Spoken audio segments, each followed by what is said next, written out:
Back in 2003, I was walking in a game store looking for something to buy.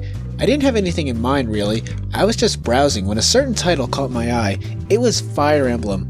I knew nothing about the series, other than that I saw characters from it in Super Smash Bros. Melee, but I decided to take a shot in this game and I never regretted it. Now, Fire Emblem is a big Nintendo franchise, but for years it was this niche series that I constantly told people about with every new installment. Every time there was a new game, I picked it up immediately and spent hours upon hours losing myself in it. And while I don't like every installment, it still remains one of my favorite game series of all time. So this month I decided to go back to the game that started it all for me. In the West, this game is simply titled Fire Emblem, but its actual title in Japanese is Fire Emblem Reika no Ken, or The Blazing Sword. This game is actually the 7th game in the series and is a prequel to the last Fire Emblem game, Fui no Tsurugi, or The Sword of Seals. I remember loving Blazing Sword so much that I used fan-translated patches to play Binding Blade in English, which was way harder to do at the time than it is now. I haven't played this game in years, so it's time to find out if it truly stands the test of time. Let's take a look at Fire Emblem The Blazing Sword.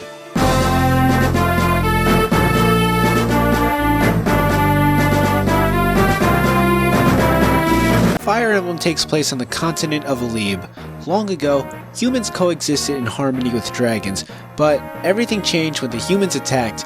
Out of nowhere, mankind began slaughtering dragons for control of the world in a brutal war that later became known as the Scouring. Most of the dragons died in this war, with only a handful of them managing to escape. Once the war concluded, the continent of Alib was divided into several different countries founded by mankind's heroes. The warrior Hartmut founded the country of Bern, which became known for its strong military. Saint Elamine founded Etruria. The nomad Hanan founded the tribal country of Saka. The knight Baragon founded Ilia. The berserker Durban founded a warriors clan in the Western Isles. The archsage Athos moved in solitude to the desert of Nevada. The enigma Bramamon moved to the dread Isle of Valor, and the heirs of the champion Roland founded the Lycian League. Lycia is a country that is made up of 14 smaller kingdoms, each with their own leaders, or, as they are known in the game, their own Marquess. The 14 Marquess help govern the country of Lycia together, but the House of Ostia commands more authority over the others because they are the direct descendants of the champion Roland. The majority of the game involves Lycia, but that's not where our journey begins. Fire Emblem actually has 3 stories in it. The player takes the role of a silent traveling tactician who travels Alib for research. One day, you fall unconscious in a field and you are found by the protagonist of our first story, Lyn. Lyn is a young girl who lives on the plains of Saka. She is the last of the Lorca tribe, as the rest of them, including her parents, were murdered by bandits 6 months prior. You help Lyn protect the local villages from another bandit attack, and she is so impressed with your skills as a tactician that she decides to join you in your adventure. She wants to learn how to be a better fighter so that she may one day avenge her family. During your travels, Lyn meets 2 knights from Lycia, Sane and Kent. They inform Lyn that she is actually the lost granddaughter of the current Marquess of Kalen. Lyn is happy to find out that she still has family left and wants to go to Kalen and meet her grandfather. However, he is slowly being poisoned to death by his power-hungry brother, Lundgren. Lundgren wants his brother dead so the throne can be his, and he also hires waves of hitmen to hunt Lyn down and kill her, so there are no obstacles to his succession. It's a race to Kalen Castle for Lyn to save her grandfather before it's too late. Lyn's story takes up the first 10 chapters of the game. The other 20+ missions focus on Eliwood, the son of the Marquess of Foray. His story takes place 1 year after Lyn's story. Eliwood's father, Lord Elbert, has gone missing. Eliwood goes off to search for his father, and he is joined by his loyal retainers and his best friend Hector. Hector is the brother of the current Marquess of Ostia. During their travels, the two of them learn of a group known as the Black Fang, a secret organization planting seeds of chaos throughout the land, under the command of a mysterious puppet master. Together, Eliwood and Hector unravel a mystery of rebellion, deceit, and cruelty. The last story is unlocked after beating Eliwood's story. Hector's story is basically a retelling of Eliwood's story, but from Hector's point of view. This campaign offers a few exclusive characters, new chapters, remixed level designs, and is generally harder than the last 2. Hector's story also gives us additional insight on his position in Ostia and his backstory. So in total, we have 3 campaigns and 2 true stories. So let's start with Lyn's story. Her campaign is essentially an extended tutorial to introduce the player to the gameplay mechanics of the Fire Emblem series. It could easily be seen as 2 handheld hand-holding at times, but it does exist for a reason. Because this was the first Fire Emblem game released to a Western audience, we naturally would need to be explained the gameplay mechanics. It also makes sense given the apprehension that Intelligent Systems and Nintendo had bringing this niche series over to us. So the tutorial was absolutely necessary. Part of me does feel that it goes on a bit too long and that some things are a little over-explained. The game will give you tutorial info on some levels that feel redundant because you can also receive that exact same info from NPCs in houses on the same map. I could see some people being annoyed by this, but it actually doesn't bother me. The big reason being how engaging Lynn's story actually is. Lynn is just a wonderful protagonist, one of my favorite in this series. She's noble, graceful, and a total badass, and her interactions with her group feel so natural and you really feel her character grow throughout her campaign. She even keeps her calm in the face of prejudice. On top of that, she is just a beast in combat. Her story is pretty simple and doesn't unravel into a bigger conspiracy, which is nice for a tutorial campaign. It's just a solid story of a character trying to reconnect with a lost family and coming to understand her true identity. And despite it being 10 chapters, it doesn't feel too long.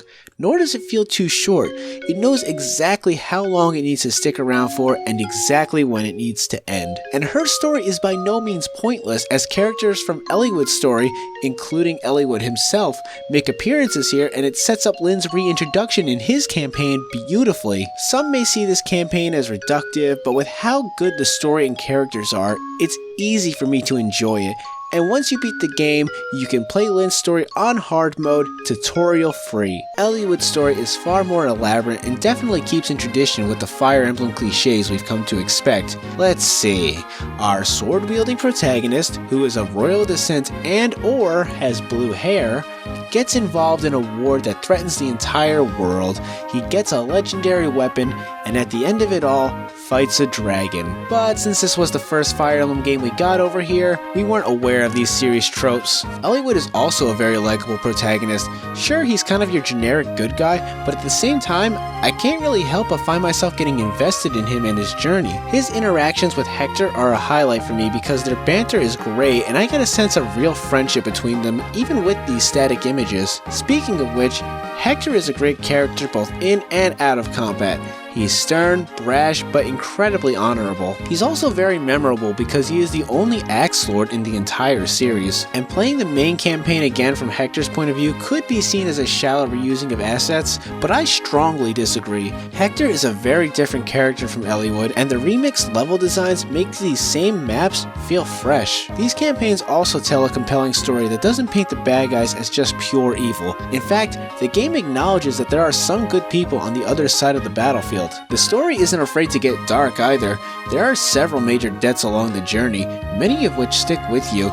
One character is even killed and has their corpse put on display as a warning to our heroes. The game establishes very well that no one is off limits in this story, and even if you can predict the outcome, you can't predict who will still be standing by the end of it. Eliwood's story sometimes feels like a lost Tolkien story, complete with wizards, dragons, and medieval politics. Throughout all 3 campaigns, you can take side quests which can provide additional plot details, new items, and the opportunity to level your characters. While I think Lynn's campaign is solid in terms of storytelling, Eliwood's has some clunky moments that may go unnoticed to those not thinking in a realistic logic. For example, Eliwood's crew takes about a week to get to some ruins on an island, something major happens there, and the next chapter has your character somewhere else talking as if the events from the last chapter just happened.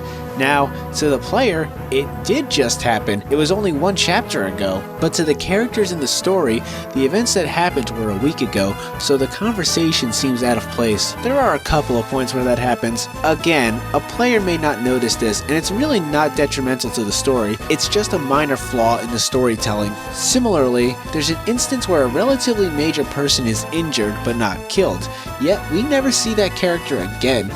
We never see this person recover from their injuries or even talk with our protagonist ever again. They just disappear. If this was a minor character, it'd be one thing, but the fact that it's a relatively important character is a little jarring. There's also a few instances where character details and exposition should have come way sooner than they actually did. Ninian and Nil's backstory isn't revealed until the second to last chapter. I feel like this could have been explained much sooner. I don't see why it needed to be hidden for so long. The same can be said for the backstory of our antagonist Nurgle, which also comes too late. It would have been better to truly understand who we're up against if we were told this sooner. But as a villain, I like Nurgle. He's just an insane person with a lust for power. Nothing groundbreaking, but he's engaging enough. The game never really explains why humans decided to purge dragons from the land. We lived in harmony with them and then we just kicked them out?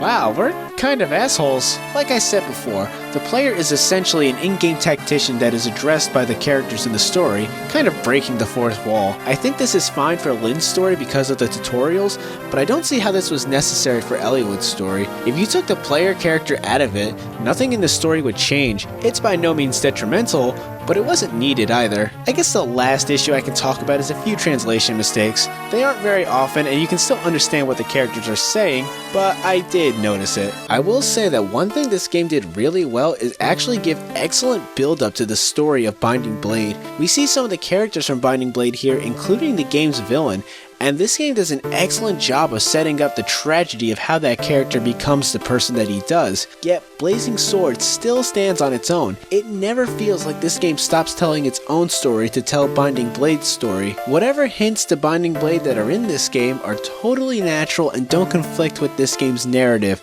That's perfect. The only downside with that is that the West never got an official release of Binding Blade, so the little cliffhanger that this game ends on, we never got the answer to, which is ironic since this game came out after. So while it may not be perfect, the stories are still pretty solid and I enjoy playing all of them.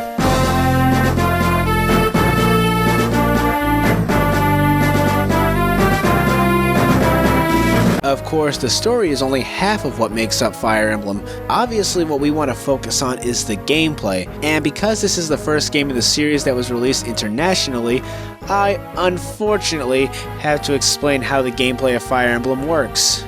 This is going to be lengthy.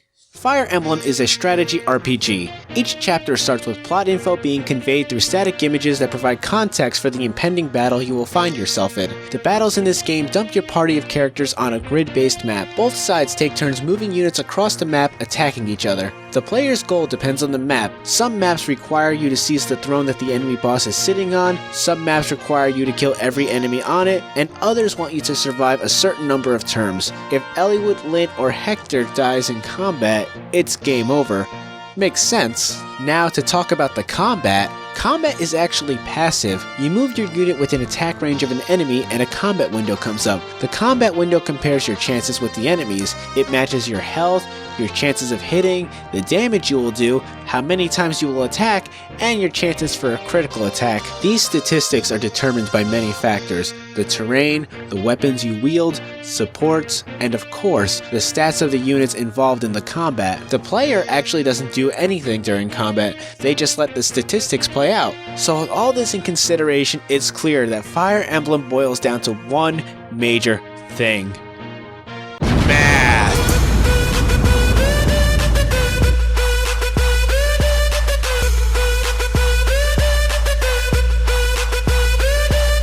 Basically, each battle is a gamble. When combat starts, you transition from the map screen to the battle screen. Winning combat earns your character experience points and brings you closer to victory. Losing battle can be catastrophic though.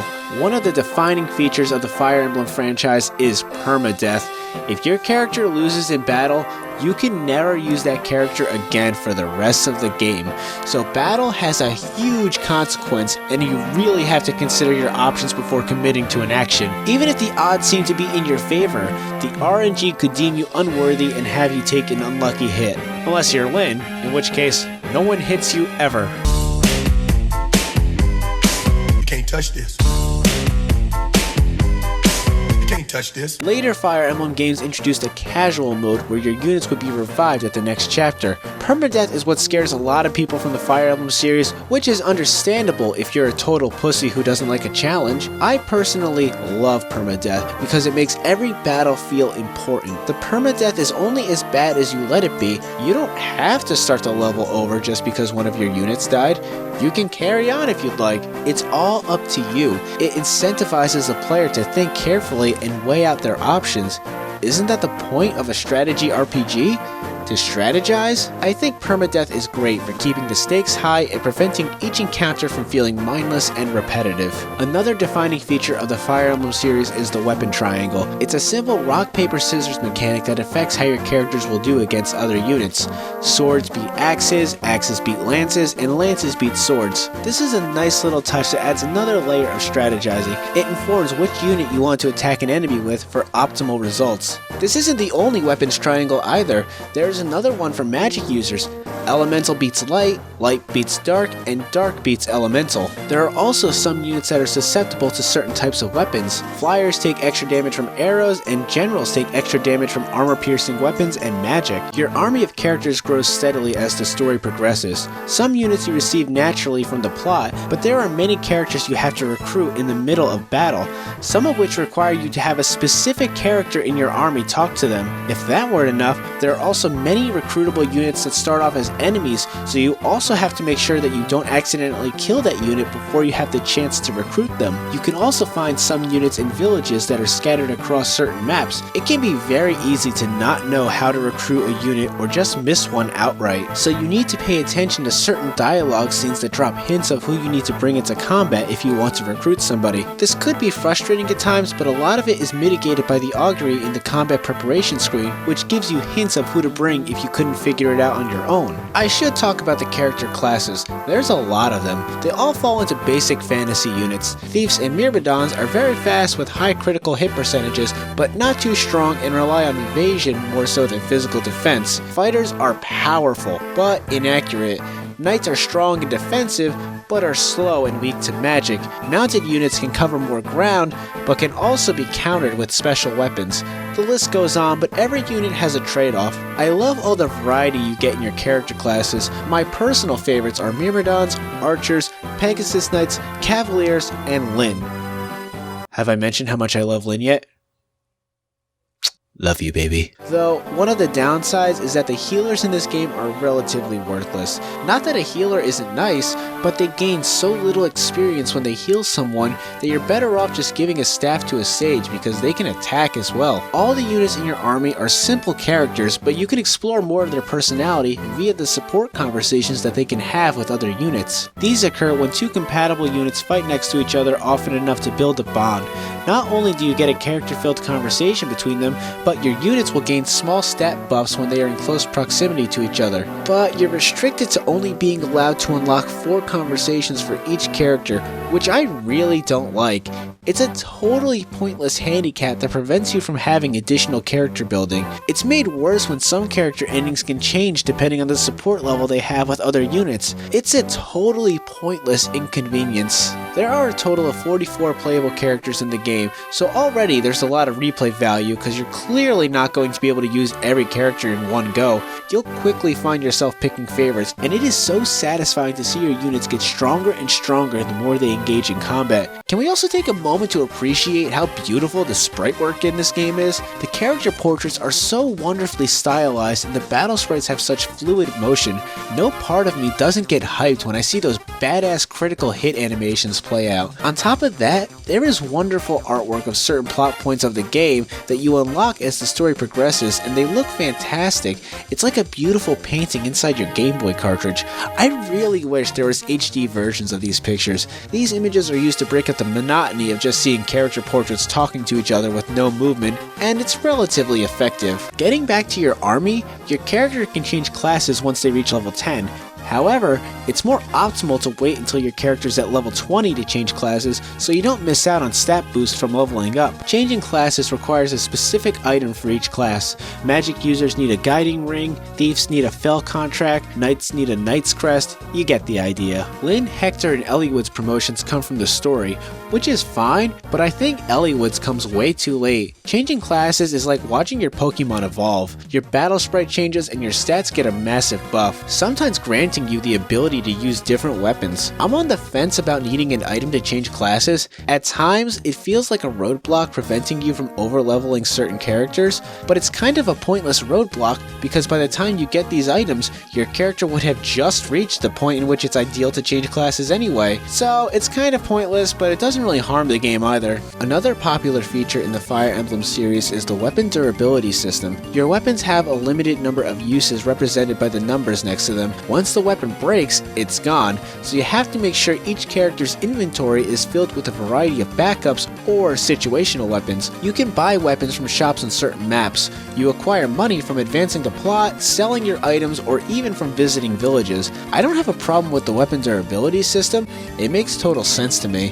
What is a little annoying is how infrequent shops are in this game. There will probably come a point where you start taking items from units you don't use to give to others who simply ran out of weapons. There are over 30 maps that you will battle on, and I think most of them are great. There are a lot of them that encourage you to split up your army so you can either rout the enemy quicker or round up some items from chests and villages. I love the maps that just give you the simple task of just surviving, because I relish the challenge of trying to defeat everyone on a difficult map. The game avoids becoming repetitive by introducing things like darkness, fogs, and traps. There's even one level that alters its pathways as it progresses, and there's a fair balance of indoor and outdoor levels. Now, not all of the maps are perfect. There comes a point towards the end of the game where some enemies are so strong that only units with legendary weapons can be effective against them. It's not the worst thing, but it does make your other leveled up characters redundant simply because they don't have the right weapon. Thankfully, this doesn't come up till the end of the game. And there are some points where the game kills you by being cheap. The most notable one is when you go up against Ursula. She is a powerful boss with a very long-ranged attack that you can't see because she's in the fog, so it's easy to get one-shotted by her on your first playthrough of that level. And there are a couple of times where levels are designed in a way that they are too time-consuming, which doesn't bode well if you're using a GBA model that needs AA batteries. Like I said, some maps have shops where you can buy items, but a handful of maps have arenas. Here you can wager gold and see if your character can beat the AI unit. I like the idea of the arena, but the permadeath applies here as well, so why risk it? I'd be okay if the arena just tossed out your defeated character with only 1 HP, or if it just incapacitated them for the rest of that map, but killing them outright is just not something I can get behind. Something I would not expect from a Game Boy Advance game is how good the music is. There are actually some really good songs. The tracks Strike, Silent Grounds, and A Mother's Wish are great. Requiem is a standout track for me. I just love the gentle recorder sounds. Together We Ride is the theme we heard in Super Smash Bros. Melee, and it's still an awesome tune, even in this 32-bit rendition. Lynn's Desire is also a great tune, but that's because everything involving Lynn is perfect and amazing, and no, you can't have her, she's mine! I can't say I'd pop these songs on any day of the week. It's still a Game Boy soundtrack, so there are certain caveats that you would expect, but for what it is, it's really engaging.